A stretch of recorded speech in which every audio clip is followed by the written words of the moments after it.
Om Swastiastu, kembali lagi bersama saya Adi Wiraha. Nah, di sini kita akan mempelajari materi mengenai landasan hukum pendidikan formal.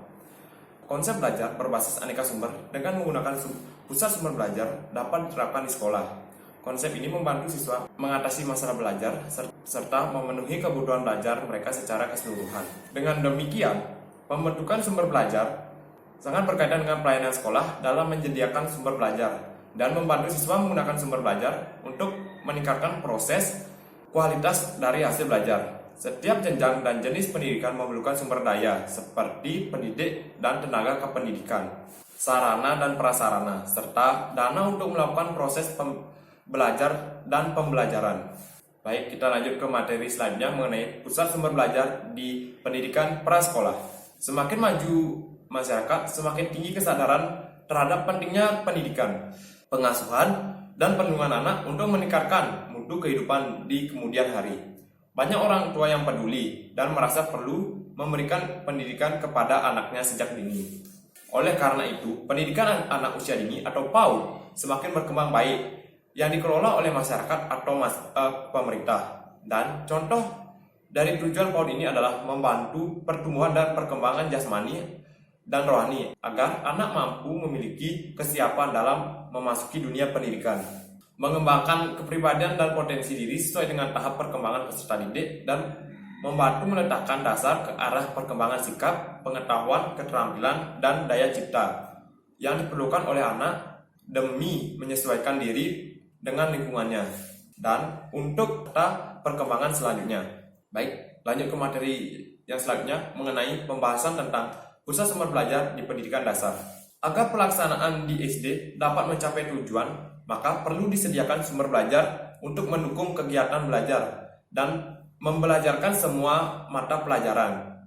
Di samping berbagai sumber belajar yang berciri khas mata pelajaran, perlu disediakan ruang kelas, ruang perpustakaan, laboratorium IPA, ruang UKS yang juga dipakai untuk konseling, tempat ibadah, dan tempat berolahraga. Walaupun belum ada ketentuan mengenai pemanfaatan TIK, kelengkapan berbagai sumber belajar sering dijadikan indikator mutu pendidikan sebagai daya tarik, karena tak jarang masyarakat menganggap semakin lengkap dan modern sumber belajar yang disediakan akan semakin bermutu juga pendidikan sekolah itu.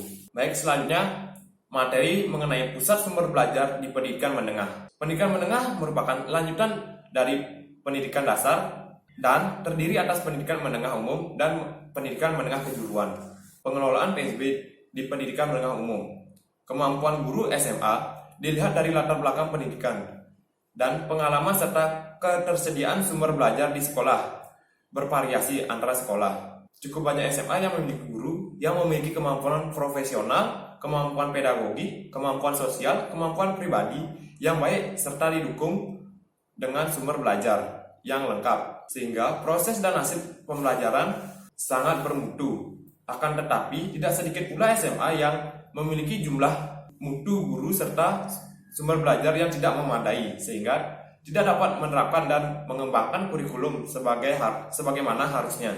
Sekolah yang demikian tidak hanya berlokasi di luar perkotaan, tetapi juga di kota-kota besar.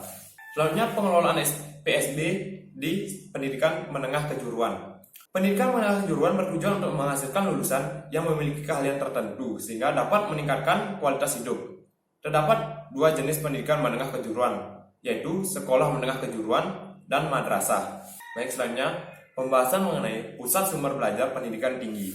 Pendidikan tinggi merupakan jenjang pendidikan setelah pendidikan menengah yang mencakup program pendidikan diploma, sarjana, magister, spesialis, dan doktor yang diselenggarakan oleh pendidikan tinggi.